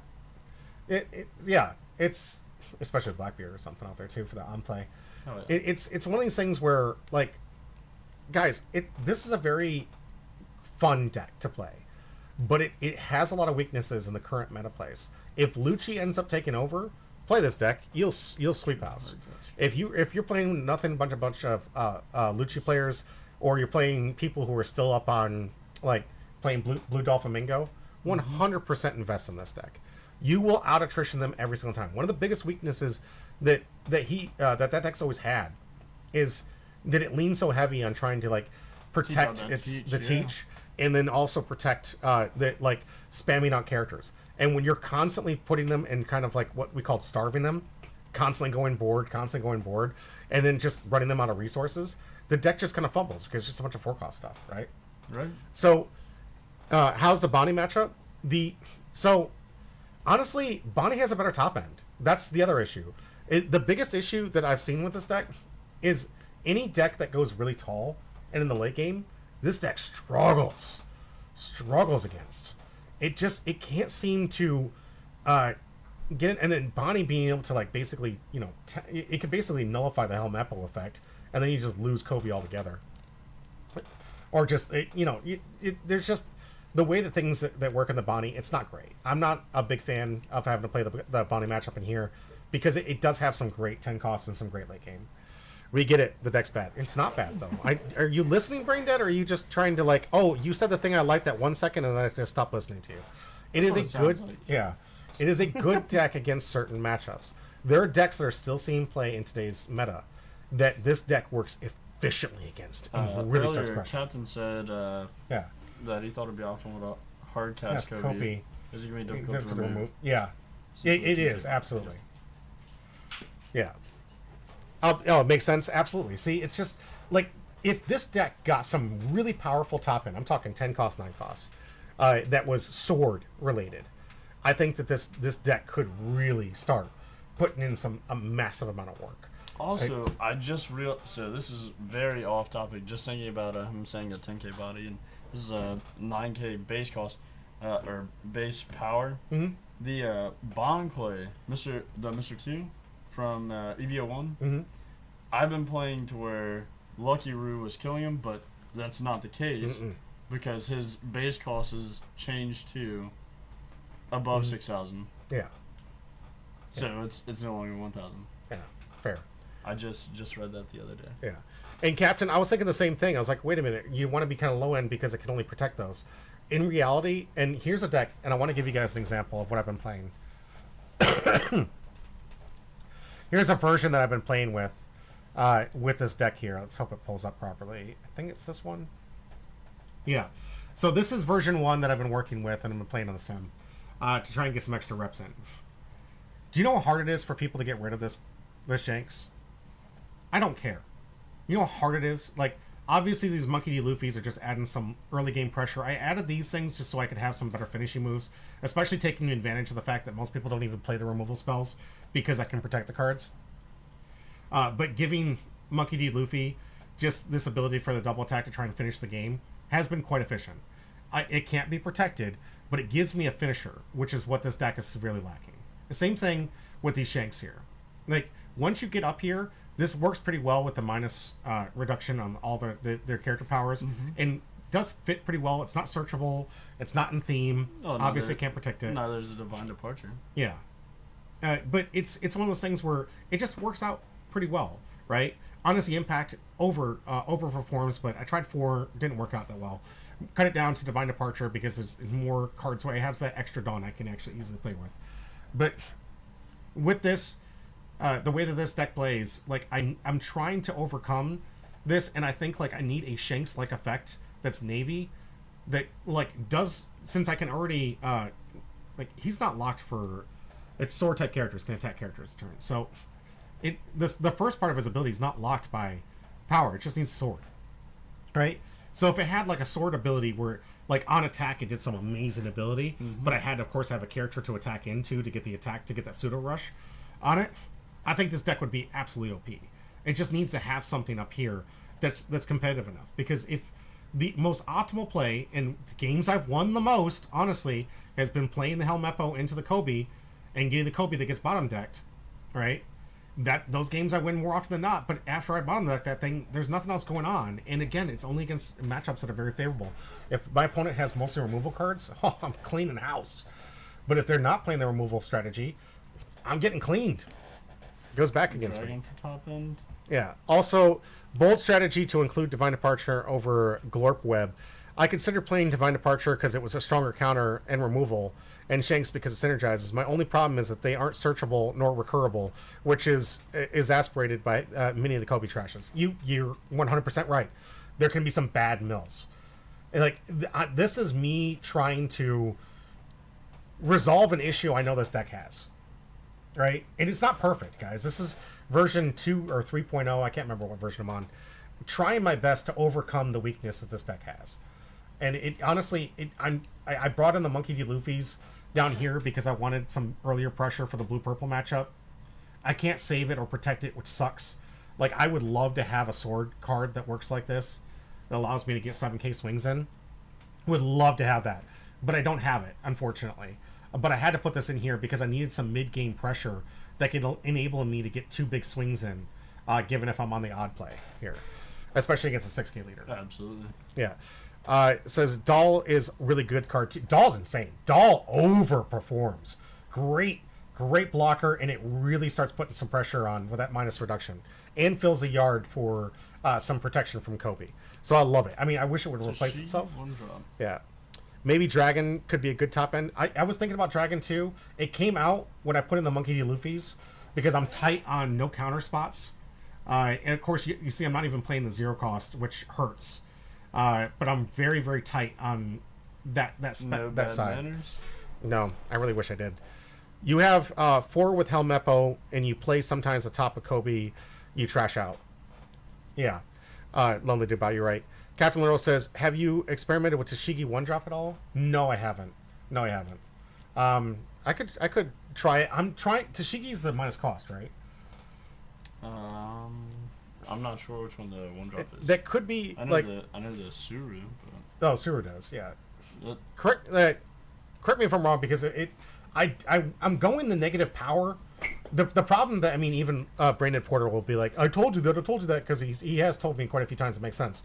The reasons red and black don't work too well is because they have 2 different methodologies of killing, minus cost, right? Minus power, right? It's not synergistic. They don't work well together. I'm going the minus power route versus some other decks I've seen, which have the minus cost route, and you can go either way, but you can only choose one, right? And I feel like by having to structure yourself into one or the other, it just makes the deck even harder to really build like the powerful threats, right? Because it doesn't do Lucci well. It counters Lucci like he wouldn't believe, but it doesn't do Lucci well, and it doesn't do starter deck 21 well either, because there's just not enough in there. But there are some great abilities here that do counter a lot of the matchups. This is her. Alright, Navy type, you may rest this card if your leader type is Navy. Up to one of your Navy type characters gains plus 2,000 power this turn. That's not terrible. No, I should probably think about this one. It's a common from this new set. Okay. Alright, I'll see if I can find some room. Like, I've been really hard up on exactly what I want to go for that spot. The ones are pretty heavy. This is a lot heavier than I like to play. I need this guy for the 2K mostly. I haven't really used his other ability that much. I just need the 2K counter here. She's outstanding. This Kujiaku, she's overperforms. Overperforms. Look at the top 5. Get to center of the trash to give a plus 1,000 for a turn. Absolutely outstanding, and feeds the yard for Kobe.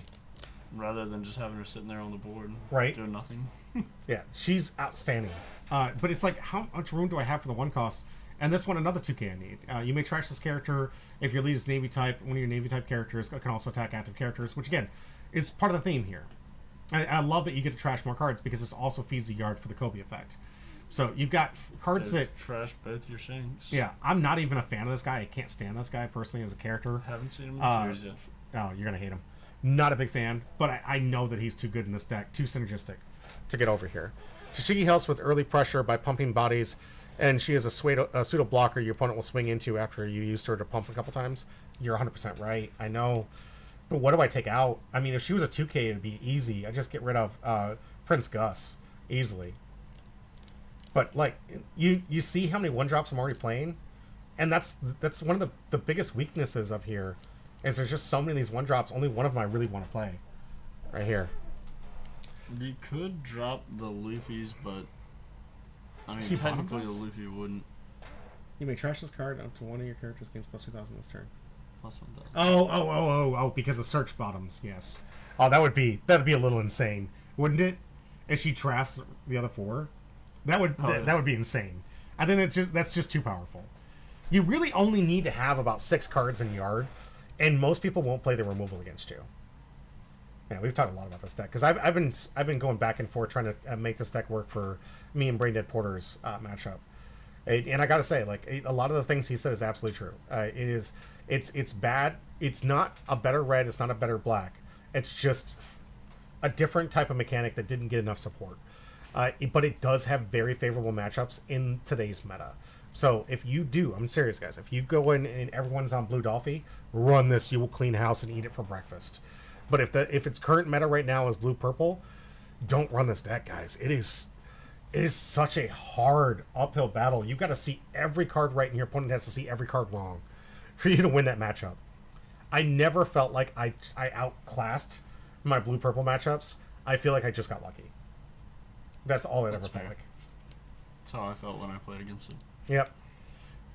Now, there are 2 matchups that are going to be played simultaneously that we're going to get into here, and that is the Bonnie matchup and the Reiju matchup. We're not going to go over these decks. If you guys want to join my Patreon, absolutely for free, and the deck lists are absolutely free and always will be for free for you. You can join my Patreon for these deck lists and check these out at your leisure. And that'll be the deck list on the right-hand side.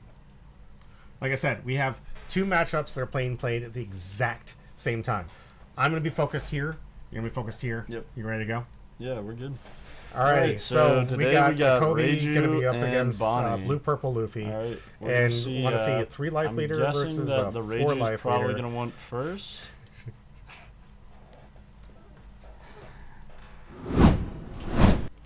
We kid. Guys, we're going to focus on the left-hand side the whole time. There was no way that was going to work. There was no way that was going to work Not a in chance. any spectrum of the cost. I'm pretty sure I would have lost like 17 subscribers just from trying to hear that. Now senses me 2 times at the same time. Him and I are going to focus on the left-hand side. If the game finishes before the right-hand side, before the right-hand side, we'll switch over to the right-hand side.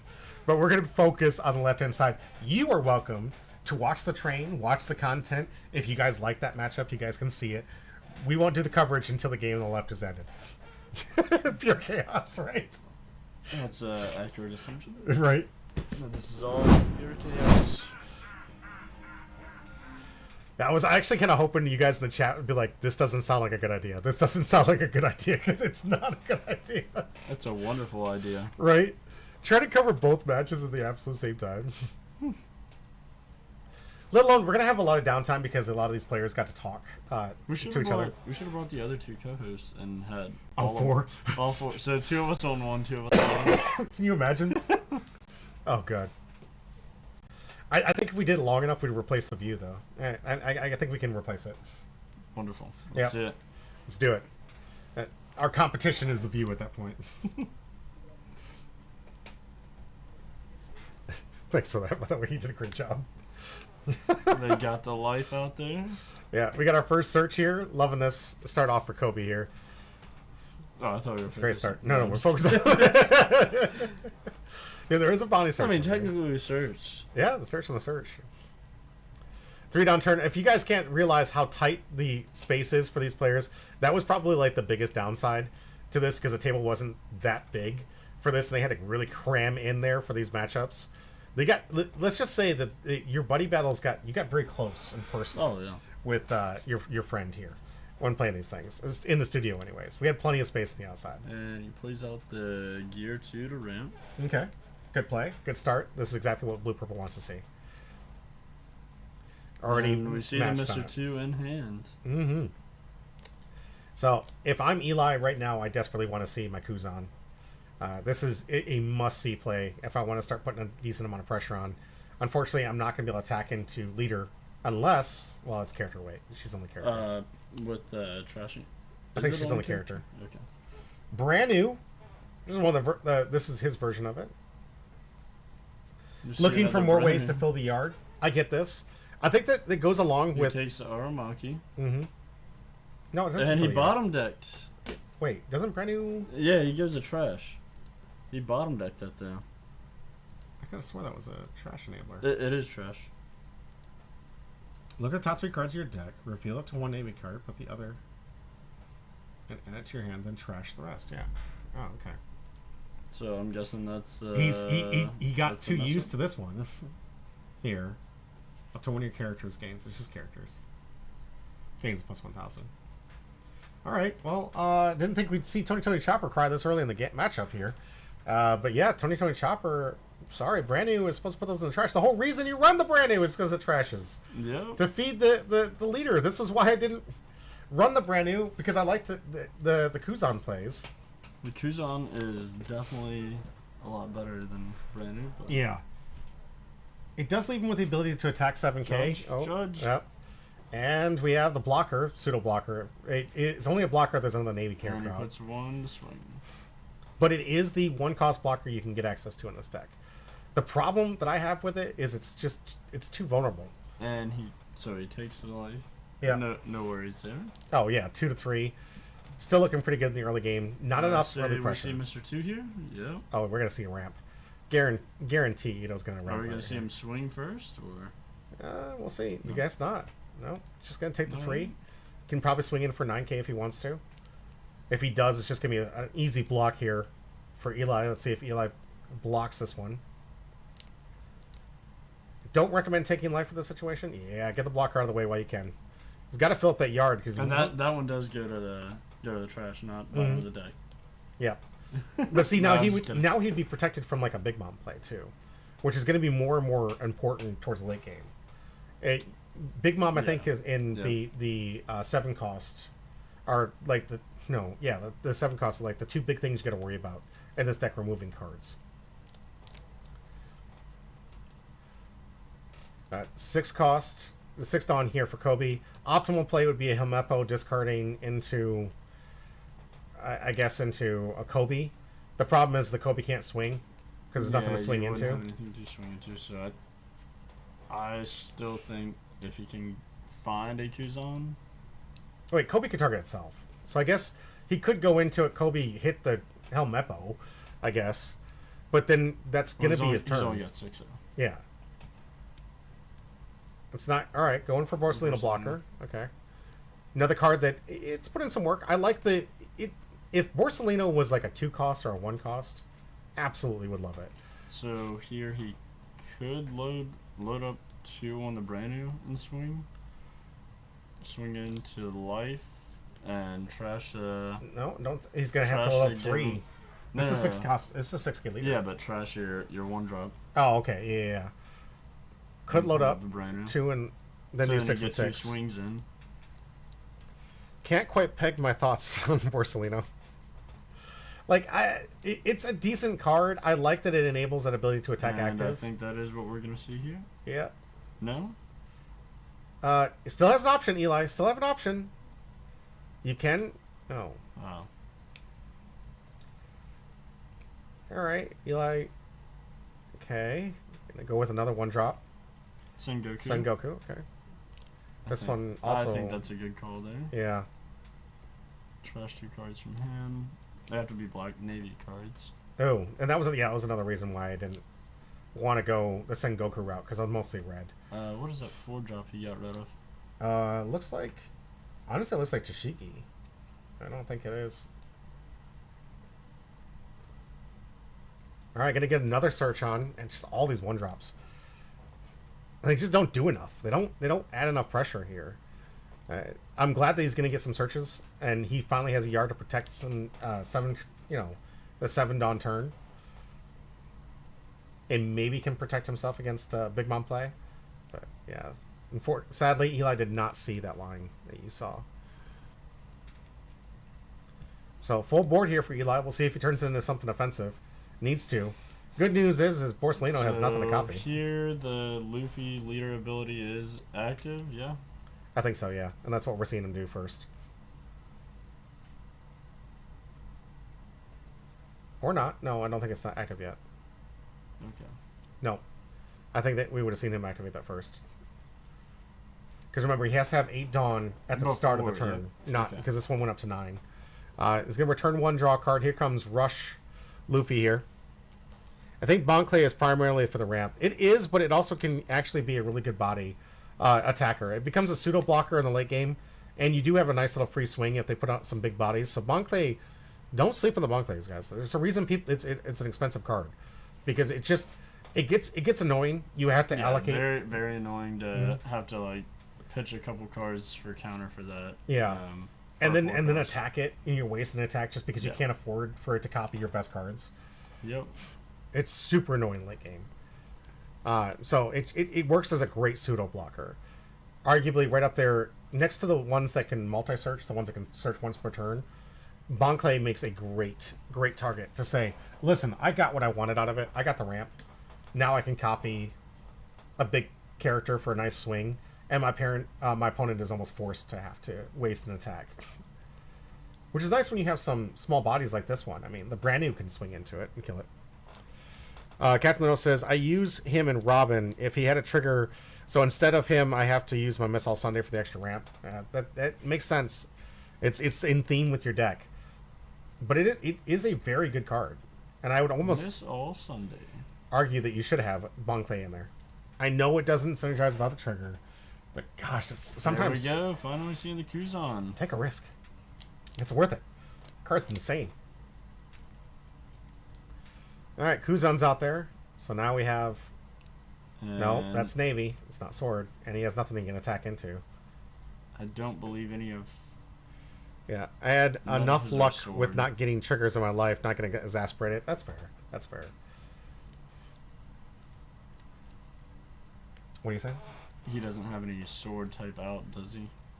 I don't believe. Yes, he has 2 sword out. But they're both 0 attack. Oh, yeah. So... Fair enough. You're not going to really attack with those things. All right, 6K for our first or second big swing here. 2K easy counter. Uso Hachi. All right, brand new, looking like it's going to get in for a swing here. Another 6K to life. Yep, gets a 1K from the Altart, Mr. 2 Bonclave. Interesting. All right, so at the start of his turn, he's going to pick his cards, set them up.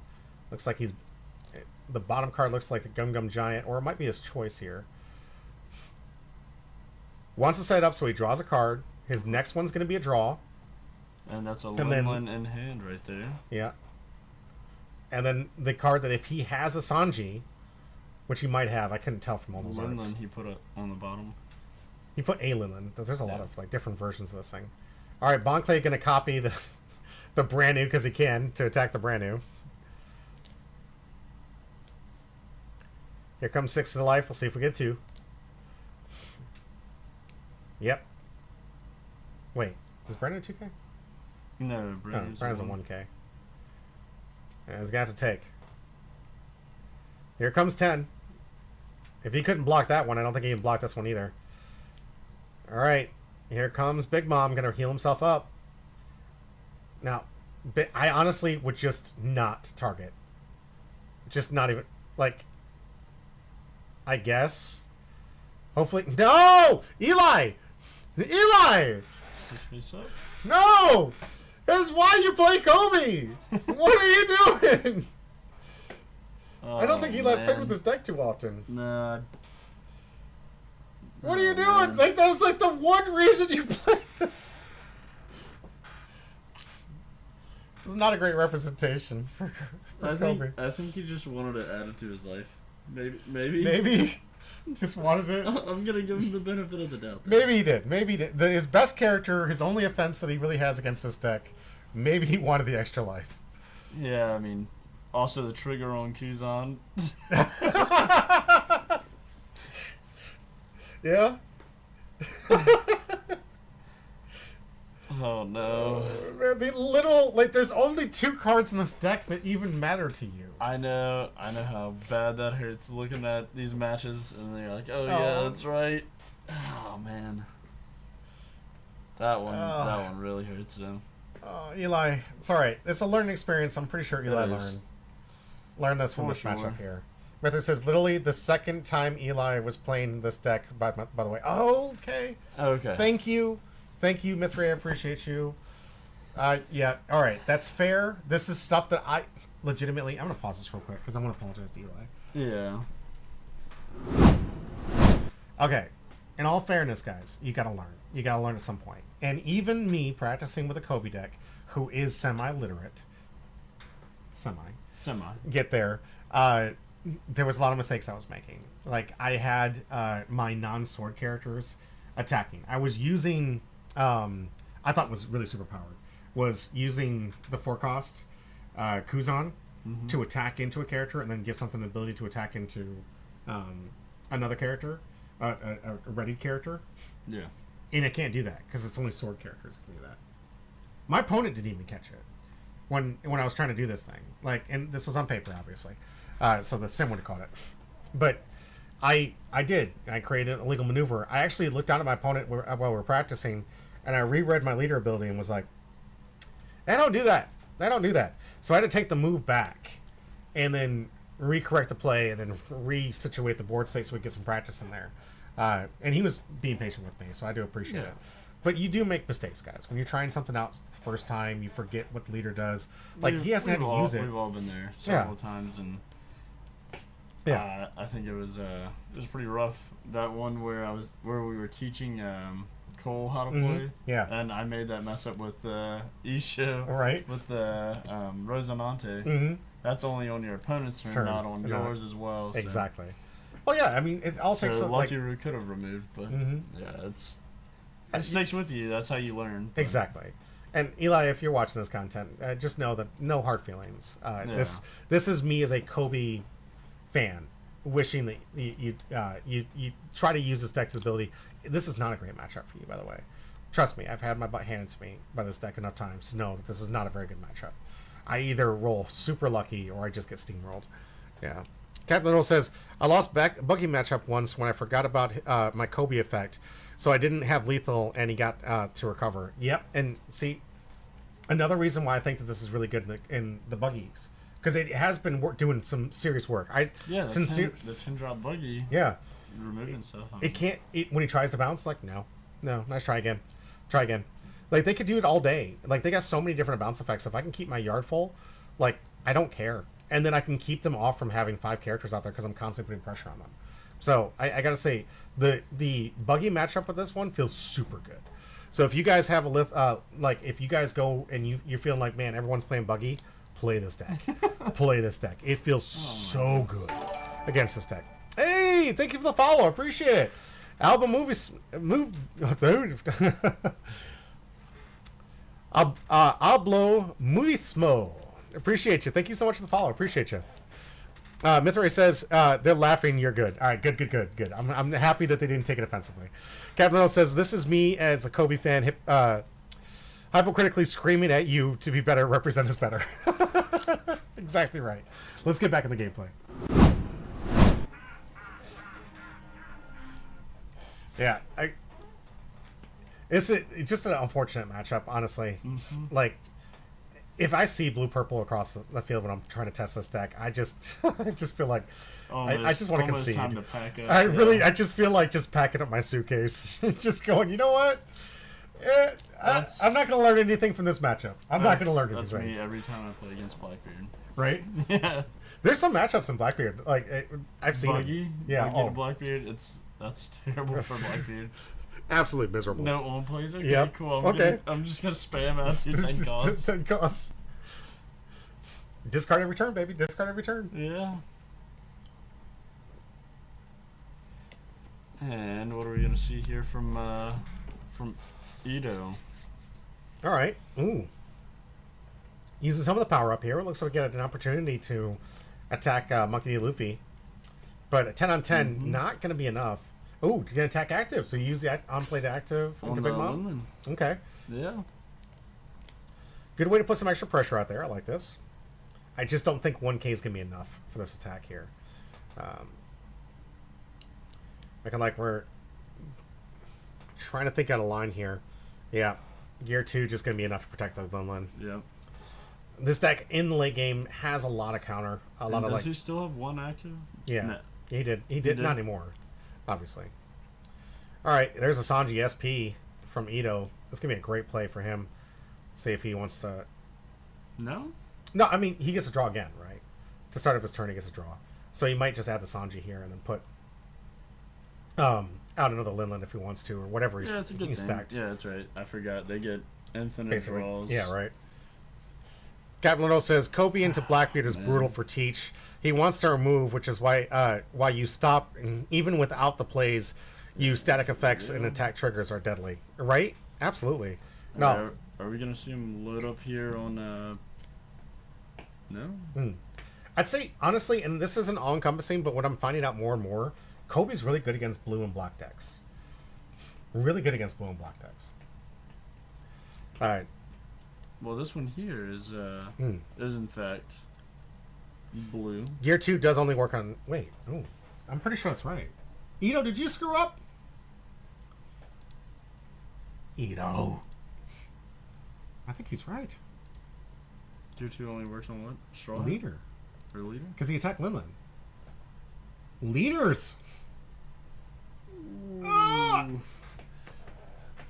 Ito! Eli!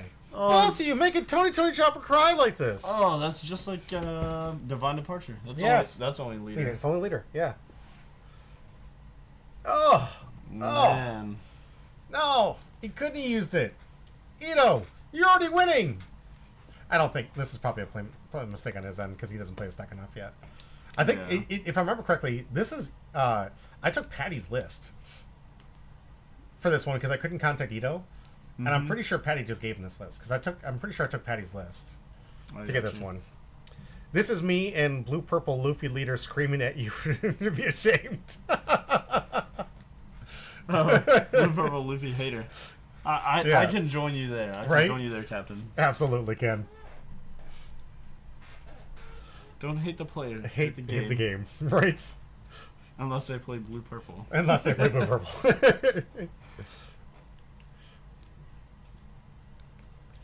All right, back to Eli here. No life. Has to fight up against Big Mom, who didn't even waste. It's like, I'm not giving you a life. I'm at 4. You're at 0. You only hate it because you're bad. Sure. Indeed. Cope more. All right, it's got plenty of trash here. Nothing. Well, I'd probably count the 2Ks. Trying to see what the chances are.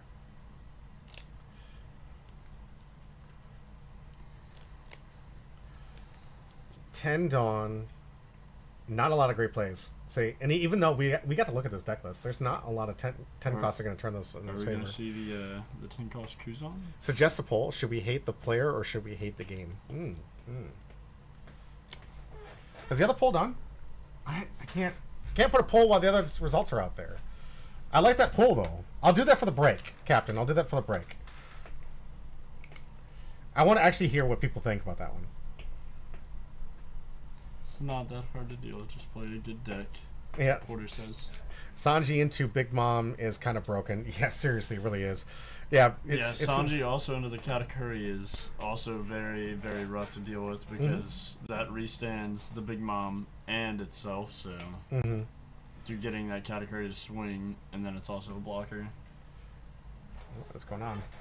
Must have hicked up on... Oh, yeah, Tony Chopper's still in there. Oh, yeah. Thanks. Borsalino blocker, not a bad play here for Eli. Little Pound Cake says, Captain Little, maybe you should play a good deck. I guess. I think these guys, like, what constitutes a good deck? What constitutes a good deck? Like, this deck does really good in several matchups. Does that make it a good deck? I mean, it sure does. Yeah. So makes it wonderful. Yeah. So this is a good deck because it's good in certain. If it only has a few good matchups, it's not a good deck. And it's like, okay, well, I hate to say this, but every deck has a bad matchup. So you're saying there is no good deck to play. With that logic, there's no good deck to play. Essentially. Yeah. Who can play a good deck if it has a bad matchup? Well, good thing Isho doesn't have any bad matchups. I just turn a blind eye. Especially if that matchup's actually in the meta, which there are several different representatives of it. The problem is just like, man, trying to dodge the blue-purple, I don't think you're going to have a good time. I don't think you're going to have a good time. I don't think anybody has a good time. Yeah. But I got to tell you, if Kobe was alive when... He bottom decked all of those. Yeah. He's already got a strong enough board. Look at his board. I'm just saying, that could have had the answer he needed to finish this. He's at 0 life, has 1 blocker, has Sanji, 2 Linlins, and a Monkey D. Luffy. I'm not Nostradamus or anything. Fair enough. But I'm not going to say this is going to go too well here for the Kobe player here. He got through a blocker. If thing was other thing would have happened. He's got the Borsalino. Great commentary. I need to add that to my blocker. repertoire. Are we going to see it? Yep, Borsalino block. Okay. Yeah. Now with a 10K and a 9K, like these are just... Eli can't. Yeah. There was no way Eli was going to counter out of that. Hand is just... All right, to game 2. Yeah. Over to the right-hand side here. I guess we can post before we get into trying to figure out what's happening on the right-hand side. Let's finish up that poll and find out. I'm actually kind of curious if you guys... Should we hate the player of the game? Kobe at 73%? I wish, Captain, I wish. This is a bad matchup. I'm so sorry. Captain Literal Lonely Doombot gonna lose. But we have awesome winners here. 39 Real, Richard D. Luffy, Braindead Porter, Little Pound Cake, and Wiser the Menace. Congratulations. Yeah, huge win here. Compete it. Unfortunate. Alright, I think we need to start. Hate the player for the game.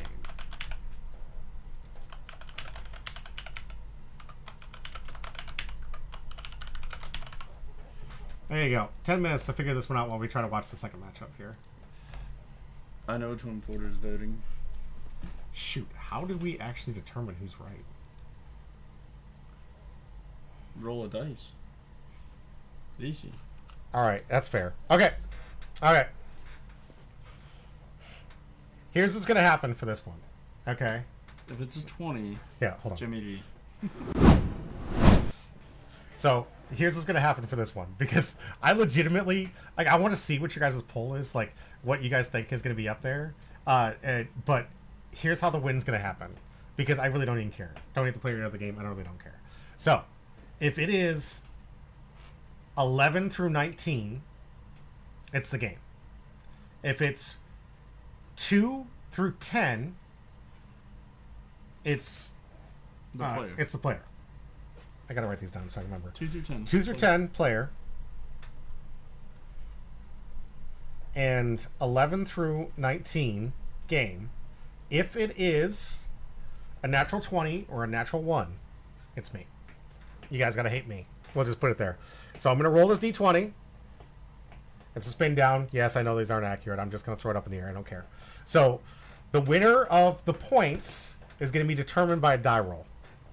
We lost the game. an opinion, so they're all wrong. I don't even know if you're familiar with that. I get that. Thank you for making me lose the game. Appreciate that. Braindead says, don't blame outside factors on why you yourself are just bad. Never lost a game. I don't think you have. I've never seen you lose a game. I don't think Every single time you've been on camera, you've always won. I don't think you've ever lost. Pull up some old games. Yeah. You could go through this entire channel. I don't think you're ever going to see a time that Mark lost. Do you know Mark was also a point leader on a leaderboard? Yeah. Actually, thanks to Porter. Yeah.